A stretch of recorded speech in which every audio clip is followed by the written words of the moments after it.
Mobile computer ব্যবহার করলে কি আপনার চোখে শুষ্কতা অনুভব হয়? চোখ শুকিয়ে যাওয়া বর্তমানে এটা খুব সাধারণ একটি সমস্যা। বিশেষ করে যারা সারাদিন মোবাইল, ল্যাপটপ বা কম্পিউটার ব্যবহার করেন তাদের মধ্যে এই সমস্যা বেশি দেখা যায়।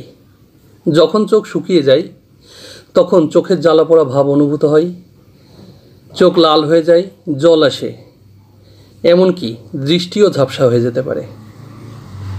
এখন প্রশ্ন হলো, চোখ শুকিয়ে গেলে কি করবেন? প্রথমত, একটানা স্ক্রিনে তাকিয়ে থাকবেন না। 20-20-20 রুল মেনে চলুন।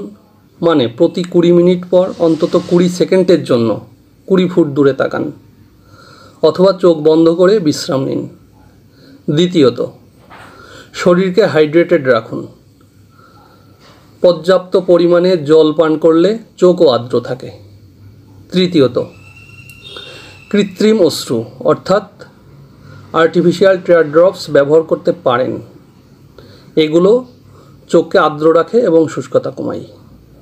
মনে রাখবেন, চোখ শুকিয়ে গেলে শুধু অস্বস্তিই হয় না, দীর্ঘমেয়াদে দৃষ্টিশক্তিও ঝাপসা হয়ে যেতে পারে। তাই এখন থেকেই চোখের যত্ন নিন। এই টিপস যদি আপনার কাজে লাগে তাহলে শেয়ার করে অন্যদেরও জানিয়ে দিন।